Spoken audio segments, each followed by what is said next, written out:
Je l'ai déjà mentionné brièvement, mais un texte doit être musical. C'est Robert Louis Stevenson, dans ses essais sur l'art de la fiction, donc un vieux texte, qui nous parle de la littérature. Et pour lui, et j'ai trouvé ça très intéressant, il voit la littérature comme un art non seulement visuel, donc on lit les mots avec nos yeux pour les interpréter, mais aussi et avant tout musical. Donc c'est que lorsque l'on lit un texte, nous lisons à voix basse le texte. Donc cette notion même de voix basse dit tout. Quand on lit un texte, il y a du son, même quand on le lit seul dans sa chambre sans un seul son. Un texte se lit aussi avec ce côté musical. Et donc il y a deux notions, je pense, dans la musicalité. Il y a d'un côté la mélodie. Donc la mélodie, c'est le choix des mots, le choix des beaux mots, ou des mots qui peuvent être disgracieux, ça peut aussi être un choix, mais en tout cas qui servent un propos et qui soient bien choisis au niveau du son. Donc que le son soit agréable ou non à l'oreille, même si c'est à voix basse, ou qui fonctionnent ensemble et qui forment vraiment comme en musique une mélodie. Donc c'est un côté qui est important. Et il y a un autre aspect qui est la rythmique. C'est-à-dire on doit avoir dans un texte une rythmique qui est à la fois à des rappels et des différences. C'est-à-dire qu'on peut écrire des phrases qui sont peut-être 1, 2, 3, 4, 1, 2, 3, 4, mais on ne va pas écrire 1, 2, 3, 4 sur le même rythme tout au long du récit, parce que là, dans ce cas-là, ça devient monotone et ça ne marche plus. Donc c'est le jouer sur des rythmes courts, rapprochés, et puis de varier ces rythmes régulièrement pour que le lecteur reste concentré et qu'il ait toujours des changements. Et là, on revient un peu sur le fond, c'est-à-dire que le fond, on doit toujours apporter du conflit, apporter des enjeux, apporter des choses pour maintenir l'intérêt du lecteur, mais tout cela passe également par la forme et par le choix de notre bonne rythmique et d'avoir une mélodie qui correspond à la rythmique. Donc, les mots doivent être bien choisis pour l'oreille autant que pour leur sens et pour leur visuel. Alors le visuel des mots est un peu moins important, je pense, parce que toutes les lettres se ressemblent. Il y a moins de mots qui sont disgracieux visuellement, surtout quand on tape à l'ordinateur. Par contre, auditivement, ça l'est.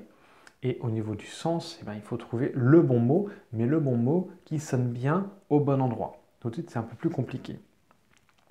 Donc on a souvent une notion qui est de séparer la prose de la poésie, la littérature de la poésie, alors qu'en fait, eh ben, il y a ces notions qui sont similaires dans la poésie, parce que tout ce que je vous dis sur les sons, sur le rythme, c'est une évidence en poésie, on le sait. Quand on fait un poème, eh ben, on a ses alexandrins, on a ses rythmes, on a ses rimes, on a tout ça pour le jeu sur les sons, mais ce sont des choses qui existent aussi en littérature. Il y a une focale moins importante sur toutes les figures de style, donc par exemple les allitérations, qui sont les répétitions de consonnes, les assonances, qui sont des répétitions de voyelles, les métaphores, les comparaisons, tout cela existe et est nécessaire en poésie, mais existe aussi en littérature. Je vais prendre un exemple de tout cela, très bref, mais qui vous donne le sens de ce que j'indique. Donc par exemple, on a le vampire bu à la gorge de la victime. On a une information, on a quelque chose qui est propre, qui est bien écrit, enfin, il n'y a rien à redire vraiment sur cette phrase. Mais elle n'est pas non plus impactante, elle fonctionne, donc c'est déjà bien. Écoutez maintenant cette autre façon de faire. Le vampire déchira la gorge offerte et s'abreuva du rouge nectar. Et là, on a une phrase qui fonctionne d'une manière très différente et qui est beaucoup plus marquante et qui marchera mieux. Alors pourquoi? Tout d'abord, on a une allitération sur le R.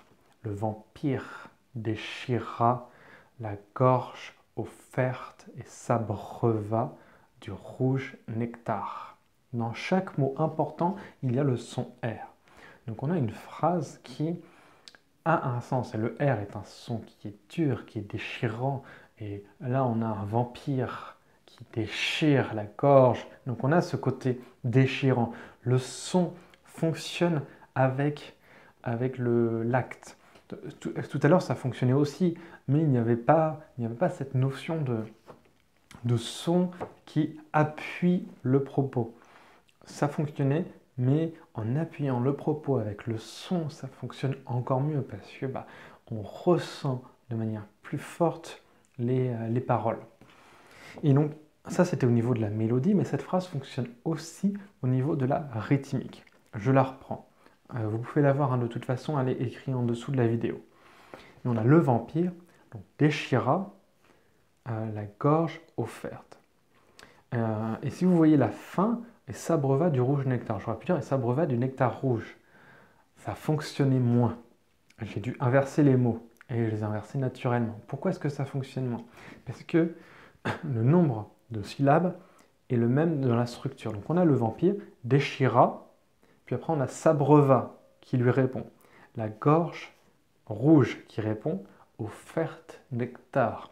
Et donc là, même si ce n'est pas de la poésie, il n'y a pas de rime, on est sur une réponse rythmique. C'est-à-dire que la phrase c'est 1, 2, 3, un autre mot là, 1, 1, 2. Et puis après, et s'abreuva 1, 2, 3, du, 1, rouge, 1, et nectar, 1, 2. C'est la même rythmique dans la phrase. Donc cette phrase, je l'ai écrite comme ça. C'est-à-dire que j'ai voulu, tiens, comment je vais faire joli sur cette phrase, sur le qu'il boit à la gorge. Ça m'est venu comme ça, le choix des mots. J'ai choisi, bon, je voulais faire une allitération, cet exemple, donc j'ai plutôt choisi un son, c'est le R qui m'est venu naturellement, et les mots se sont mis dans cet ordre-là, parce que c'est instinctif, en tout cas ça l'est chez moi, ça l'est à un certain niveau, tout ce que je dis n'est pas à faire de manière pensée sur chaque phrase, sinon on y passerait une éternité. La poésie, on peut y passer un temps fou sur chaque phrase, parce qu'il y en a au plus 12, quoi. Tandis que là, c'est pas pareil en littérature. Mais savoir comment ça fonctionne, ça peut être intéressant. Et là, vous voyez, au niveau de structure et du son, donc rythmique et mélodique, ça change l'essence de la phrase. Enfin, pas son essence, parce que le fond est le même. On a toujours ce vampire qui boit à la gorge de quelqu'un. Mais le choix des mots, dans cet ordre-là, eh ben, sert le propos et insiste dessus. Et voilà, la forme doit servir le fond. Comment est-ce qu'on voit si ça fonctionne? Je pense que quelque chose d'important, c'est de relire ces textes à voix haute pour bien sentir la rythmique, sentir les soucis de rythmique. Ça peut être par exemple avec les virgules, où est-ce qu'on reprend sa respiration, et des fois les virgules peuvent être mal placées, et en lisant à voix haute, on enlève ce souci-là. Ou cette inversion de mots, nectar rouge, peut-être que genre, en le relisant en voix, j'aurais été ça passe pas bien, comment est-ce que je change? Donc voilà ces choses-là. Et quelque chose que j'aime beaucoup faire aussi, c'est lire ou me faire lire avec quelqu'un. Et donc lire à quelqu'un une œuvre, ça, déjà, ça a un côté très intime et très personnel. Ça a aussi un côté où on se met en avant, on se met en risque quelque part. Mais ça rappelle aussi ces salons du 18-19e que j'aime tant et auxquels j'aurais tant aimé participer, où on lisait ces œuvres à haute voix devant un public. Et je pense que c'est un excellent moyen d'avoir des retours sur non plus simplement le fond, mais la forme aussi. Et ça permet de voir où est-ce que ça coince. C'est ce que je fais de temps en temps sur certains de mes textes. Je sens tout de suite des points, ah non, là ça colle pas, que je n'avais pas forcément vu simplement à la relecture visuelle. Parce que oui, je me relis dans ma tête, mais il n'y a pas la même notion, il y a moins la notion de respiration et de souffle quand on lit.